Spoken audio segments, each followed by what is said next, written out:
Patches of worn dirt adorning both knees, and still beating berries a spill from both pockets. All that which you couldn't hold or eat. How you look being the last thing on your mind, but the first thing on your body. Laughing at the little green costumes that open a summer's play. Wondering who, if anyone, first thought to frame their painting. Are such matters of pride just built into our being? Sea spray the color of an undyed sky, welcome mist. Bare skin. Access to an artist's dream allotment of dyes. Hey everyone, welcome back to Solacene. This is the 5th episode in our fashion semester, and today we're going to be talking about some of our favorite sustainable designers, as well as athletic wear that isn't full of evil microplastics. To quote me directly from last week's episode. I think I might have added in another that's what I was trying to come with. I think it was like evil, demonic, crawling microplastics or something like that. Yeah. Before we get into it, if you like the podcast, subscribe on YouTube. Yes. We're there. We're trying out a different set today. Our apartment, should I say our studio, it's not the biggest space, but we're just trying every single permutation of couch and chair and camera to try and figure out what looks nicest and most Solacene, let's say. Mm-hmm. And also, you can check out our zines. We make handmade zines. We have one for most of our semesters so far, degrowth, education, nature, and the internet. And that's through the link in the description. And also, tulip shorts, which you can kind of see behind Alicia right now. We have subtly placed in frame. We'll just have the zines all framed on the wall next week. Yeah, we should do that. So let's start with the designers. Yeah. Because this is the most exciting part of the episode, to me. Yeah, to me too also. Yeah. Oh, okay. Cool. So with designers, I don't often look at other people's designs, mainly because I'm not that on the magazines. I feel like that's where you learn about these things, is like if you're following magazines or news outlets or any like fashion blogs, and I don't really do that. So looking into these people was so exciting for me.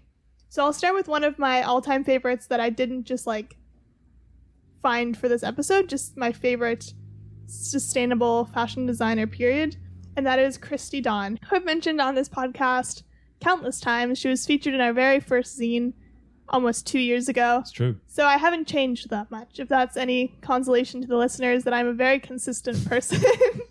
So Christy is a designer and business owner, and she has kind of pioneered a movement of farm-to-closet clothing. And obviously this isn't some kind of new movement. This is just how things used to be, that it was you would farm your cotton. It takes about a year from seed to garment. Mm-hmm. But she has created this business model where you can just go on the site and buy ready-made clothes as it is, or you can buy a plot of land on her company. Works with one farm, and that's it. Like, they get all their cotton from this one farm, and they don't just take the cotton and then export it to be manufactured. It's also spun, milled, dyed, and printed all on this farm. Okay. So she just invested in this one area, but then this one area is super economically prosperous because of her commitment to paying living wages and so on. That's the way to go. It reminds me of like Greek drama. In ancient Greek, the plays, one of the defining principles that makes a good play or a good story is unity of place. Meaning it doesn't make sense if we're doing one scene here, one scene across the world, one scene in the basement, one scene even in the attic. Let's just do it all in the basement. Yeah. I feel like that's what Christy does. Yeah. She does it all in the basement. It's true. And I don't just like her business practices, because that's not what this is about. It's about design. But her designs are also really unique in the modern context. They're quite classical in like they're very feminine, beautiful prints, a lot of fabric going on. And I just love every single piece she's ever released. I went through her website and I was like, maybe there's some hidden collection that I don't like, but it's not true. No duds. Yeah, they're all just buds. You're so great at wordplay, Aaron. So yeah, I would definitely recommend checking her out. I've never bought anything from her because it is quite expensive, but understandably so, because it takes like $200 to make the cotton and all that stuff, right? Let alone the designing, shipping, and all the other stuff that goes into making a piece of clothing. Yeah, something that I wanted to kind of underline in this conversation or preface it with maybe is that this relationship that regular people's clothes have to more avant-garde or like high-end designers. Because I think the first instinct always is to say there's no relationship. Doesn't matter what I do. You know, I'm just going to wear a t-shirt and jeans, and it doesn't matter what Prada and Gucci and Christy, if she's in with them, I don't know what they do. But what do you think is the relationship? What's the relevancy to the solo scene is what I'm saying. Oh, I think why are we doing this? Good question. There's a direct relationship, even just on the day-to-day, like in the now, the Anthropocene, whatever we're in. And because the things we wear are just directly influenced by the runway. I've heard a lot of stories by journalists, designers, so on, who say, okay, I'm at this Prada show or whatever. Mm-hmm. And then within a week or two at the next fabric show, because when people are designers, they go to these fabric fairs where they buy all their fabric.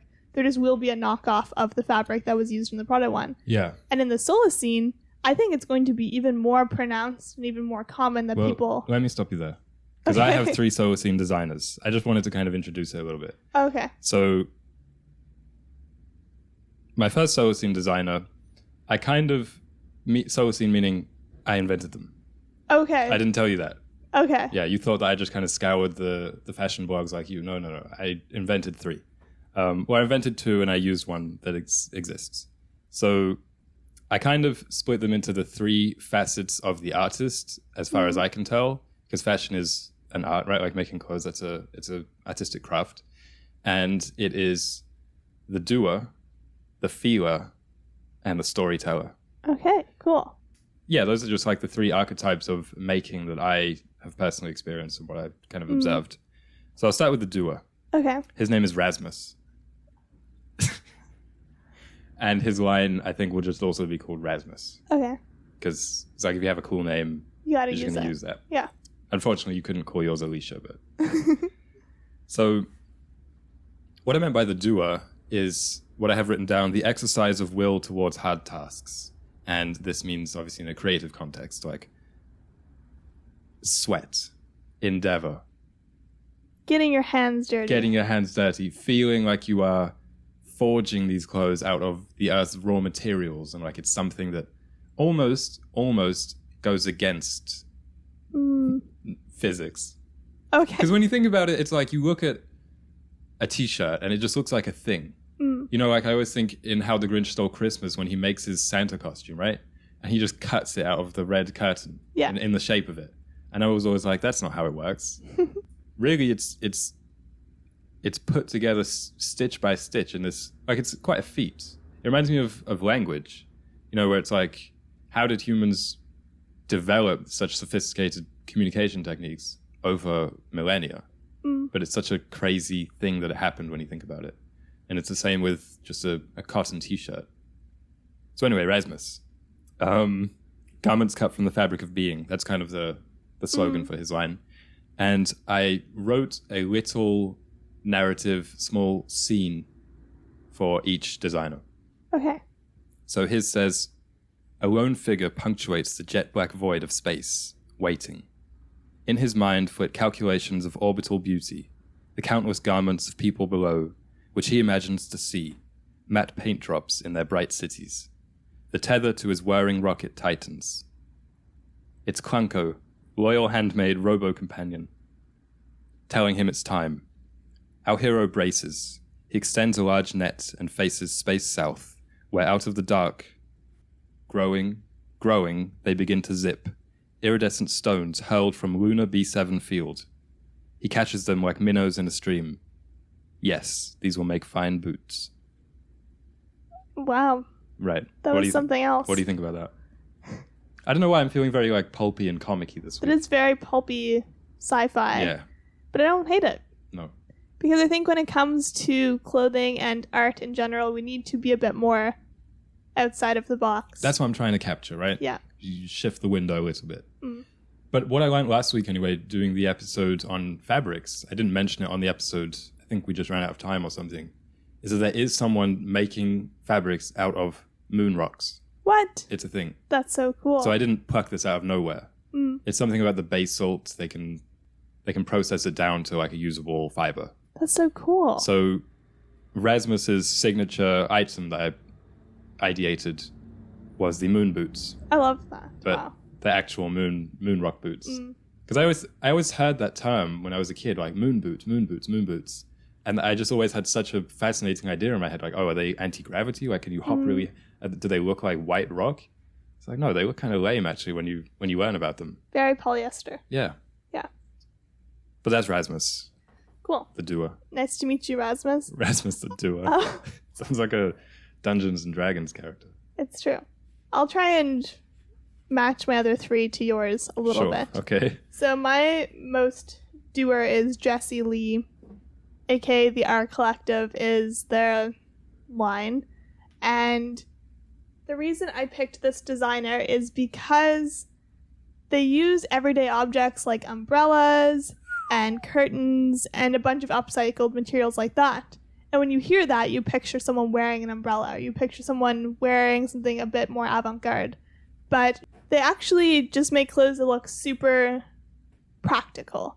They look beautiful, and I love the designs. They're a bit different than what you'd see every day, but they're super practical, and they seem like they're for doers. Because a lot of other sustainable upcyclers, who I'll talk about also next, they look like you're wearing something upcycled. Yeah. They retain the Kool-Aid characteristics exactly of the original garment. And Jessie Lee and the Art Collective, they have these pieces where you can tell it was a shirt, like it was an upcycled button-up shirt. But they also take high-quality fabrics and break them back down and weave their own material. So some of the pieces are woven material out of upcycled stuff. Okay, I got it. So they have 2 different types. But I think the Solacene principles that Jessie Lee and the Art Collective represent are practicality, beauty and design, and form and function being equal. I think in the Solacene, it's not one over the other. Yeah, it's umbrella whereas theory. It often is. Yeah. Literally umbrella theory, taking it to a whole new level. This is a big thing on TikTok, right? Like people buying shirts and making scarves out of them. Yeah. Stuff like that. Or shower curtains. So I guess that's kind of a good thing. Yeah, it's a big thing in Solacene where probably 50% of our pieces are out of drapes. Buy the best. So my next one, the designer's name is Lydia. Lydia, that's a nice name. But the name of the brand is Hippay. I read this from Ovid, so, excuse the pronunciation. So that was a place in one of Ovid's Metamorphoses stories where Arachne was located. And obviously there's no arachnids in the Solacene. They've been exterminated. But do you want to know what the story of Arachne is? Tell me. So she was a seamstress, right? And she was challenged by the goddess. Pallas came down in disguise and was like, bet you can't beat me. And as is often the case in Ovid's myths, Arachne said, I bet I can. And long story short, she got turned into a spider for her hubris. Kind of like Phaethon. Remember Phaethon in the chariot where it was like, oh, I can drive the chariot. And his dad was like, no, you can't. It's just like fabric Phaethon. Tongue twister right there. But anyway, so Lydia, she is the feeler. That's kind of what I described it as. And it's that side of arts or creativity that's all intuition. It's not thinking. It's just using touch, kind of. Yeah. Feeling your way through the tapestry of fabrics and dyes and colors and textures and shapes and all that kind of stuff. And like the example for me, because I'm a wannabe writer, is automatic writing, which is when you just turn your brain off and you just write like crazy, whatever pops into you. Even if it's grammatically incoherent, sometimes you can do it with your eyes closed, all that kind of stuff. And the idea that I was kind of playing with is that said feeling always leans towards sustainability. And that it's maybe when our head gets in the way that we tend to start drilling for oils that we can use for polyester. It's true. So it's kind of like this sentiment, maybe it's a little bit touchy-feely, that humans have a kind of innate harmony with all of existence. And so when we're just feeling our way through the arts, we demonstrate that harmony. But that's really great. It's just an idea. Yeah. I've always been jealous of people who have that instinct in different arts. Obviously, some people have it for drawing, writing, fashion. It's like they were born to do this. And I don't Right. fully believe that like people aren't born to do certain things. Yeah, I think it's more that we're programmed to not be like that. Yeah, You know what I mean? exactly.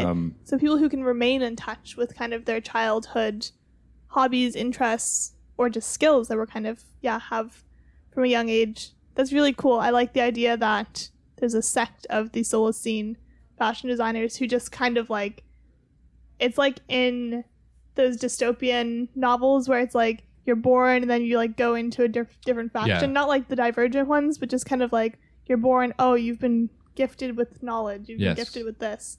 I like how cool it is. So my image for her was kind of like the farmy wizard from Lord of the Rings, Radagast the Brown. Remember, he's always kind of, his hair's all over the place, running around, tracking, like, has the mannerisms of like an animal. Yes. So what I wrote was, and I wrote these all quite early in the morning, so that's why they're a bit wacky.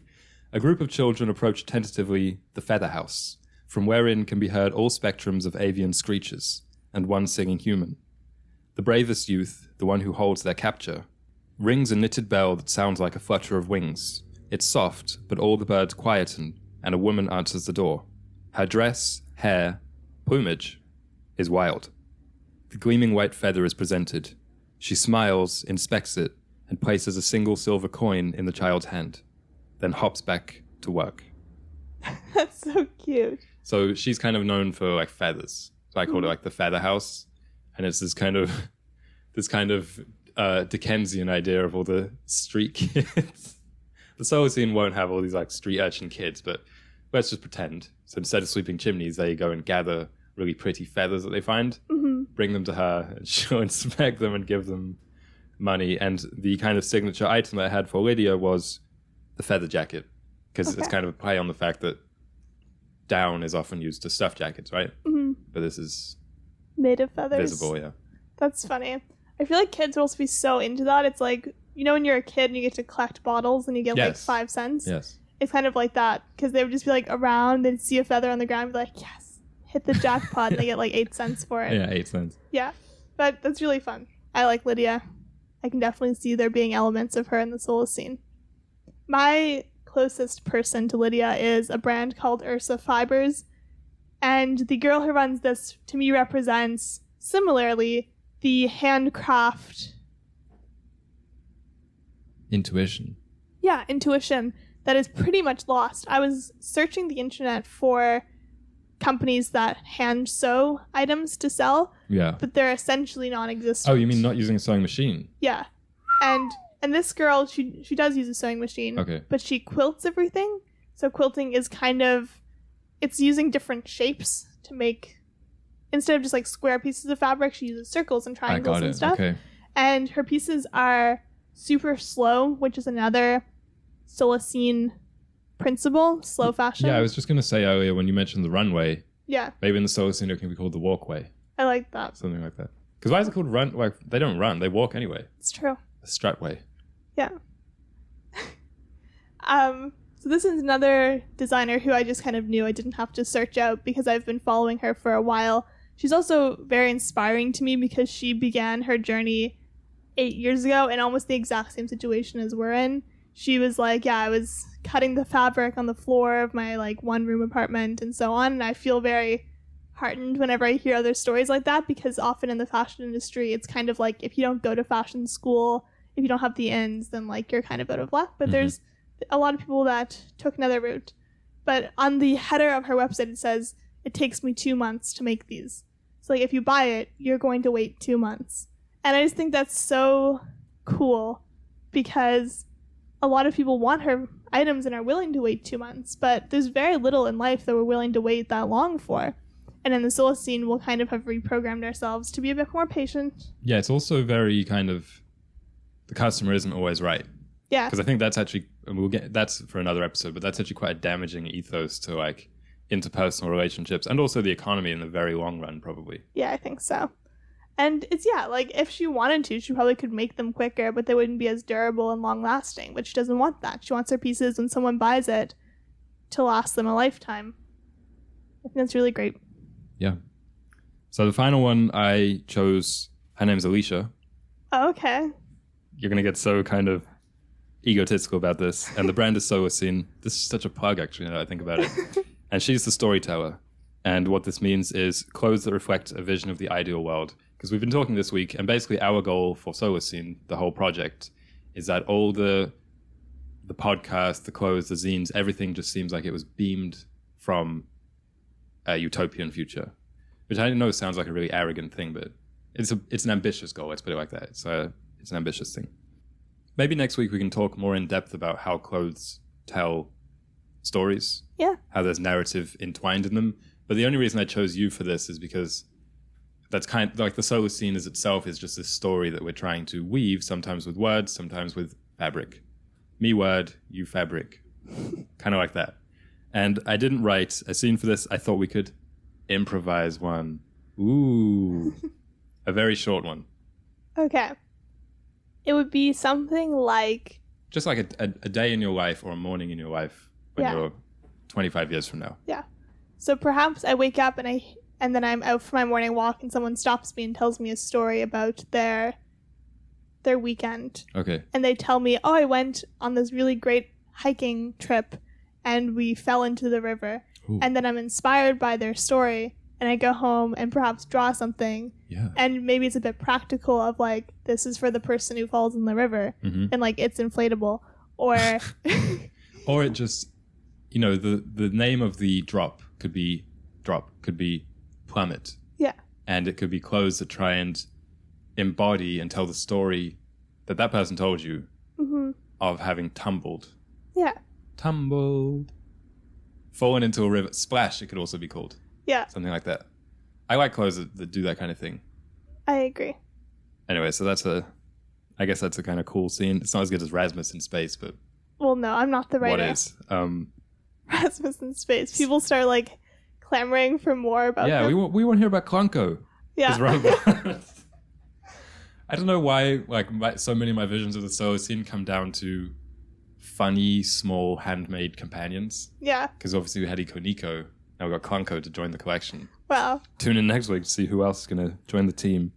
But so some other notes I had about just the Solacene clothing line, as far as I understand it in the future, like the ambitions, and then maybe you can correct me, emphasizes empowering customers / fans. Because, you know, for high fashion, it's often like, I'm a fan of Louis Vuitton or whatever. And what I wrote down is this is kind of like the next step after people sit in at the runway, at the show, or watch it online, because that's a lot of people do that. They're excited. It's like, I'm going to stream that Yeezy Season 9 and see what's being shown. The next step is like, we'll show you the patterns. Exactly. Empowering them even more, inspiring them even more. And also it gets people moving. And I also think it challenges another notion, actually, that I think is quite a damaging thing, certainly to the creative economy, is ideas are cheap. You hear that all the time in writing, and I'm sure in fashion also. It's like, well, ideas are cheap, where's the execution? Which is for sure, like, execution's important, but I don't think, like, in my experience, from what I've seen, ideas actually aren't cheap. Yeah. Like, any halfway decent ideas are very rare. That's true. Everyone's got ideas, but they're not usually very good ones. And a good idea is somewhere in between the fantastical and the practical. Because I think probably a lot of ideas are either hyper practical or they're hyper fantastical. Klonko. Yeah. So somewhere in between. Yeah. And you're super right. That was always my goal with the Solacene clothing line, is to sell patterns and to sell the like lessons, stuff like that. Well, it reminded me, like, this is really out there, but something I saw this week was I stumbled across this YouTube channel of a therapist, right? Just like a licensed therapist. Yeah. Who, with the patient's consent, films all the conversations and puts them on YouTube. Whoa, that's interesting. Why is it interesting? Because usually people would charge for that, right? Yeah. Like, they gate their knowledge so much. And I just think slowly but surely the internet is just revealing everything to anybody who wants it. Like, something else that interests me is like magicians. Yeah. It's like they can't be around for much longer. No. Like, their days are numbered, and I don't know if that's a good thing or a bad thing, but it's a thing that's happening where every secret of an industry, of a craft, is just gradually being exposed. I think they might have a bit of a guild, though, where they're like, anyone who tries to do that will get silenced. I feel like that might happen, though.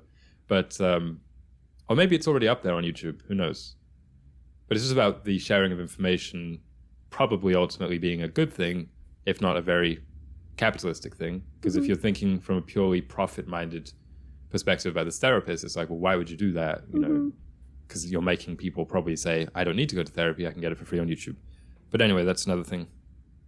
Something else I thought about Solacene fashion and storytelling is this interesting mingling of fashion and narrative and other worlds and fiction.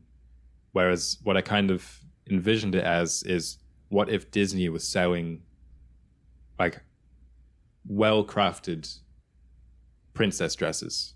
I'm not talking about like Halloween costumes, like it's in, or the mass-produced stuff. Like, what if they were really, here's Elsa's dress, or here's the pattern for it in detail. I know you can probably find it, but it's not like an official thing. If it was Disney certified. So that's kind of a Solacene prospect also. And then finally, I just had the idea of thinking in materials. And what I wrote was, we already live in them. So we might as well be cognizant of them. And that's kind of narrative to me. And then the signature piece, what is it, the Tulip Shorts? Or is that just the one that has the best name? I think you just like that one the I like most. The name. It's probably my least favorite of the three. Okay. I like the gilet. The gilet. Yeah. That would be the Solacene moon boots, moon rock boots. My final designer is Ganit Goldstein, and he combines 3D printing with handicrafts. And I think this is a really great Solacene principle. It kind of reflects back to Rasmus of combining the traditional crafts of hand making with the clunk, the robotic side. And all of his pieces are empowering craftspeople, but also, like using 3D printing to make them interesting. Yeah. And this is the one that I'm going to probably recommend you Google. My favorite collection of his is from 2018, and it's called Between the Layers. And there's this technique in clothing making where you take shredded fibers and then you reconstitute them, but not in a way of like making thread and then weaving a new fabric. Kind of sounds like making handmade paper. Exactly. So you can still kind of see the different colors and textures, and it's not completely flat. And he does that quite often, but in a way that doesn't look like you're wearing rags. Neat. Because like probably 9 out of 10 of the sustainable fashion designers, it's like I can just tell that you just like tore a shirt in half and then recombined it backwards. Yeah, or I made a pair of jeans out of 20 pairs of jeans. Exactly. But this is like, it's making something new, like that's genuinely cool and unique, but not looking like you're wearing tatters, because I don't think that's cool. It's like we shouldn't be striving to look like we're wearing... Eco. Yeah, like we're wearing rags. I think it's good to make it look like it's something you're proud of. Yeah, if anything, it's good that sustainable fashion would have more than one look. It's true. Because often, variety is good. Yeah. I put it like that. Yeah, we can also talk next week. I've been wanting to talk with this, like, why minimalism and sustainable fashion are so closely linked. Yeah. And how we can maybe decouple that in the Solacene. What was that guy's name? Ganit Goldstein. I like that you mentioned him, and the 3D printing, and that I mentioned Conco, because I think so often Solacene people be like, oh, it's Luddites. Yeah. But actually, I get incredibly excited about technological innovation so long as it captures the imagination and, as you said, empowers people more. I think that's the direction that science should go towards, R&D should go towards. So often it's about, we'll take the agency out of the person's hands. Yeah, I'm reading a Wind-Up Bird Chronicle right now, and this isn't a spoiler, it's just like a kind of random scene. But one of the characters goes to work at a wig factory, and she's saying, yeah, it would be easy enough to automate this. And a lot of factories that she'd heard of, she like referenced Charlie Chaplin. She was like, in the Charlie Chaplin films, it's like you just putting one bolt on. But she was saying she was super proud of the wigs she's making because she got to see from start to finish the little hair she was putting in and then have the finished product. And it's like she had no interest in making wigs. She's like a 16-year-old girl, but she's like, I could do this for a while, like not for my whole life, but I feel like signing them. Like it feels like something I've made. And it doesn't have to be something grueling that you sew until your hands bleed. Like that's why I'm saying we're not Luddites, because we have a podcast. I think this is a really cool craft because it empowers the person. Yeah. It's like that. Anyway, garment of the week. Do you want to guess what it is? You've already seen it. Oh, okay. These weren't just on my lap for no reason. It's the... We don't have a name for these. Describe them. The blue shorts. Sure. That Aaron has had since probably the ripe age of 10. Like, that he's had them as long as I've known him, and way before that. He used to have multiple pairs. Anyway, they're a pair of blue... What's that brand called? Umbro shorts. Yeah. Aaron is an infamous world-renowned soccer player, and so it's kind of soccer shorts. Yeah, Umbro is a very UK heritage brand, actually. Yeah. You don't see a lot of Umbro these days. It's true. And over the years, they faded, but then at one point you bleached them, correct? Yeah. So they're bleached to a purple color, but they used to be a royal blue. You described it pretty well. Fun fact, actually, I just remembered this. I think when I was 7 or 8, I was lobbying my parents to let me propose to Umbro. Oh. To let me pitch, rather, a Father's Day and Mother's Day themed collab. That would be called Mumbro, like mums, and Daddy Des. Yeah. That's awful, isn't it? That's so bad. But Yeah. I mean, for 7 and 8-year-old, it's cutting edge. I was so excited about it. Yeah. And the thing is that I remember we were in the car. They played along for a while. They were like, "Oh, that's cool," and I kept saying, "Oh, it's good, is it? Yeah. Let me, let me make a phone call or something." I don't know what I wanted. I think I viewed the world through the lens of Dragon's Den. That it was just people just waited in offices for, like, that's what offices are, right? Yeah. Just people sitting around a table waiting for people to come in and pitch to them. Mm-hmm. But anyway, these shorts, yeah, I've had these for a very long time. I got them from some football team that I was on. They were once royal blue. Now they've been bleached to a shade that I actually really prefer. I think they look very bad. They look very ugly. But this is kind of the lead into the next part of the episode about athletic clothes. Because these I will run in through anything. I run through quicksand with these. Yeah. Run through mud.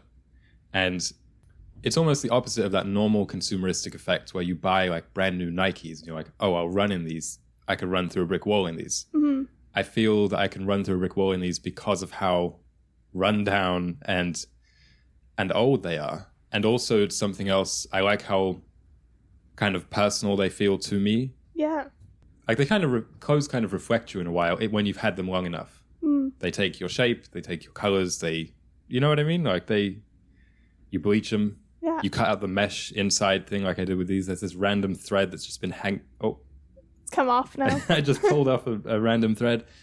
But also it's the idea of upgrades. Remember I said I like the premise of upgrading your clothes, and that can look like different things, but here it looks just like really maximizing one's affinity for them. And then the final point, these fit me very well. I feel incredibly comfortable in them. And I think just as in narrative, people say story is everything. Story is everything in a screenplay, in a novel. In clothes, I would purport that fit is everything. Yeah, I think so. And that's why online shopping kind of drags. Yeah. I'll start saying that. People should let us know in the comments if they have any clothes like this, because as you're telling me about these, I also have a few pieces that it's like they're ugly. Like there's the pants that they're like plaid, and it's like I don't wear plaid. Yeah. But there's this one pair of pants that I have that fit me perfectly. I've had them for so long, and they just kind of are like my comfortable pants. And I wonder if anyone else has anything like that. What I have also written down about these is toxic. Oh yeah, definitely. Because obviously they're polyester, bleach may or may not be carcinogen. We don't want to get into that on this episode. But they feel very flaky. They feel like as I wear them, pieces just go into my bloodstream. Well, I mean, a piece just fell off. It did just fall off. But that's part of the charm. I like that. So getting into athletic clothes that aren't full of evil microplastics. I'll tuck that one away. I just made a timeline. I didn't think too heavily about this question. I made a timeline starting in ancient Greece in the gymnasiums where people wore really, I think, the most interesting types of athletic clothes. Okay. Nothing. Yes. They were exercising in the nude. They were all male gyms. And I know we did an episode about the gymnasium, the Solacene gymnasium before, and we talked a bit about the nudity. But I was interested this week in why they actually did it Because I feel like I've always just had this vague idea of it honors the gods. I see. But there's actually some kind of scholarly uncertainty about the exact reasons, because it wasn't always the case, people think. Like even in ancient Greece, it wasn't always the case. Like in the stories of, let's say in the Iliad, when they do the games, right? The funeral games. Yeah. It's like they weren't all naked there. It's true.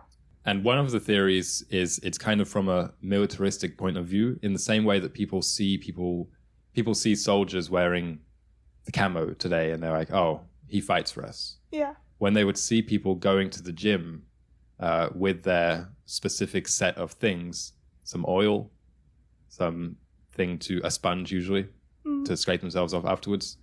And they'd like, the nudity was kind of like, that's the uniform of our soldiers. These are the military that protects our city. Yeah. So that's one thing.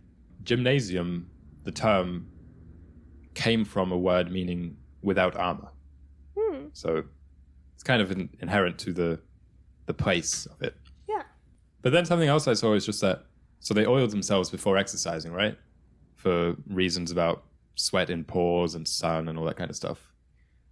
And even without the oil, they were sweating a lot because it's Greece, it's a warm place. And there was a scholar who was like, they didn't have many clothes. That's true. The average level of poverty was something almost inconceivable to us today. So why would they want to ruin them in the gym? Like, there could just be that practical purpose of it as well. That makes sense. So that was something. So that was kind of the start. And then the other 2 points on the timeline I had were polyester, which was developed in the 30s and 40s and introduced to the American public in 1961 is what I wrote down. And the tagline, or like the selling point, was that these fabrics could be worn for 68 days without ironing or other care and still look fresh. Yeah. And it's like, I can just imagine how exciting that would be, but also how much of a, again, going back to myths, like how much of a kind of Promethean promise that kind of is. Yeah. Well, it's kind of true. I was looking into polyester because we often talk about amongst ourselves sweat wicking. What does that mean? Yeah. And I was like, there's no way that like it's a real thing, or if it is, that it's actually that meaningful. Yeah. But based on my research, it seems like it is actually a thing, and polyester is in fact the best at it. But what does wicking mean? So you know a candle Yes. is the wick. Right. So it basically sucks up the liquid wax and then it burns. Okay. So because the polyester isn't fibrous, it's just solid. There's no like inside, the way that there are of hairs, like mohair or any natural fiber has an inside. This doesn't. So it just travels along the outside. It goes to the place where it's least saturated, and then it would evaporate. I don't doubt that, like, regarding sweat, polyester clothes are ultimately better than your average cotton. But my point has always been kind of, the average Joe who's wearing polyester clothes is not in the Olympics. It's true. So it doesn't actually matter. Yeah, I agree. Because I've run like 5Ks, 10Ks, whatever, cardio, even cycling. Unless you're doing like a very long distance, I don't think it makes a big difference. And I'm a sweaty person. You are. Yeah. But anyway, my next point was Nike, the Okay. company, which was named in 1971. It used to be called something else, but the Nike name came in 1971. And I thought this was like a nice full circle moment because the name comes from the Greek goddess of victory. And just do it. Do you like that as a slogan? Yeah. There have You been like times that? in my life where it's genuinely got me through some things. Really? Yeah, I remember like at one point, it was like in a movie. I was like I don't remember what it was I was trying to do. And I looked over and saw it on someone's shirt and I was like, just Jeez. do it. And it wasn't anything athletic. It was just like Yeah. something. That's kind of corny, I'm not going to lie. Yeah. When do you think that slogan was coined? 91. 88. So pretty close. Thank you. I had some quotes about Nike. I wanted to find something about the consumerism of it, but instead I found this much more interesting article. The website was called something like empoweryourself.com, Okay. and it was quotes by Nike. And it prefaced the article by saying, these Nike quotes, or Nike, can help you tap into your inner beast, help you navigate nearly any challenge you are facing with determination, remind you that this is your life and you are in control of your actions. And you actually just gave a great example of it, where I think it's a sad state where people look to Nike for that. It's true. And that's one of my points I had about the state of athletic clothes today, is that they are the type of clothes most boosted by people's kind of insecurity manifesting through consumerism. Where it's like, if I want to feel athletic, I'm not going to go for a run. I'll just buy a Nike running shirt or something like that. Yeah, absolutely. And we didn't talk about it too much, like athleisure in the pandemic, but that's definitely linked. I was laying in bed last night thinking about, it was like having flashbacks of like, there were a few times during the pandemic that I wore jogging pants out in public. Yeah, and that's just like so far from who I am. I've never worn jogging pants in public. I'm like, wow, it really impacted our desire to dress for what we're doing. And also, yeah, I think the gym industry is so shocking to me. Yeah, it's because crazy. It was like I always would just wear what I had sort of thing. But then when we went to university and started going to an actual gym, it was like all of a sudden I wanted matching Gymshark outfits. And then I got them and it's like, these are so uncomfortable compared to the shorts that you've had for 10 years and they just fit you perfectly. So it's like, but we don't actually think about that because it kind of looks good or it looks like what everyone else is wearing, so you think it will make you more strong. Here, you got to read these 2 quotes to motivate the listener. Okay. The 2 at the bottom. Greatness is not born, it is made. Don't believe you have to be like anybody to be somebody. Those are from Nike. Wow. And I just really love the irony of it, because it's like, greatness is not born, it's made. And there's this implicit, and here's how you make it. Yeah. Buy these things. And also, don't believe you have to be like anybody to be somebody. It's like, but all your marketing is just using well-known athletes and celebrities to make people think, if I wear those, you know, if I have those shoes, I can be like Mike. Like that was almost one of their slogans. So it's such an irony. Like I remember when I was a kid, and it still is kind of part of my programming today that you have to consciously work out of. Because as I mentioned, I was big into football. Still watch a lot of football, like always following the players and the teams. There was definitely a massive part where it was like, he wears Nike. They're sponsored by Puma. They're sponsored by Adidas. But it's like, it's all the same. It's all the same thing for one. And also, like, he's not messy because of his shoes, but that's what obviously they are. Yeah. Putting millions of dollars every year into convincing you. So true. Yeah, it's hard to unwork that programming for sure. Even the other day, I saw a commercial for Merrell. Is that the name of that? The like trail running shoes? Yeah, yeah. And it's like, we're not like other shoes, like running's so boring, but when you trail run, it's exciting. And it made me be like, yeah. It's the same. I mean, now I don't really feel it with the athletic clothes because, like I said, I kind of see through that. Yeah. But now I'm probably a bit more filtered into the outdoorsy stuff. Yeah. It's like, if I want to go camping, I have to wear Arc'teryx or Patagonia or something like that. Mm-hmm. It's like, but I'm not climbing Mount Everest. I don't really need technical gear that much. Yeah. So people, because that's also the thing, they'll show pictures of people climbing legit mountains where maybe they do need high-end like outdoor gear. Yeah. But it's like, most people are just going camping for the weekend to cook some marshmallows. It's like, you don't need sweat wicking anything for that. It's true. It's also remarkable to me how the clothing industry has basically, it's at the top of all industries. But it's like, really, if you're going camping, what you should be putting money into is like a sleeping bag, a tent. Yeah. Not like Patagonia sweaters. Yeah. And it's the same with anything. It's like, but also it's the way you color code, where it's like, oh, I have to wear some flannel. Yeah. It's autumn now. Exactly. But it's like, maybe put the money into, or the time or effort or whatever, into the actual objects that you need to do the things. And then you'll be more likely to do them. Instead of dressing like an artist, maybe just buy some nice paints. So what are some conclusions we have anyway about Solacene athletic clothes? In the Solacene, it will all be made out of alpaca. That's all I gathered from the internet. Yeah, because alpaca is pretty much the closest to polyester in terms of like its performance. And I do think like it's fine if you want to have like specific gym clothes. As you said with the Athenians, it's like it's a uniform. Yeah, it's a uniform. But I just thought it was a really interesting contradiction where gymnasium stemming from without armor. Yeah. But now most people, when you go, it's like, well, I need my armor. Exactly. So yeah, in the Solacene it'll all be alpaca, but we'll be less obsessed with it. Also, one other tip is that cotton is in fact the worst thing to wear when you're exercising, which I didn't know. Yeah, but people say that. That's what I'm saying. I don't think it's really the case. Yeah. It's like, it's the worst, but is it actually bad? I don't think it is. Yeah. Then the Solstice, maybe we'll just wear your old shorts or your in the old nude. t-shirt. Or in the nude. Well, I think, like, let's say shirtlessness, shoelessness. You know, most shoes where it's like barefoot running, shirt, feels like nothing. Yeah. Maybe just wear nothing. Yeah. But I guess that's about co-ed gyms and, you know, that's for another. Yeah, we'll get into the gender politics and Yeah. our stance on nudity. That's for our gender politics semester. Yeah. So thank you all for listening. We hope to see you next week. If you haven't already, please like this video, subscribe to it on YouTube. It really, really helps. Or share it with a friend. Say, hey, look at this. Okay. That was so shameless. Bye, everyone.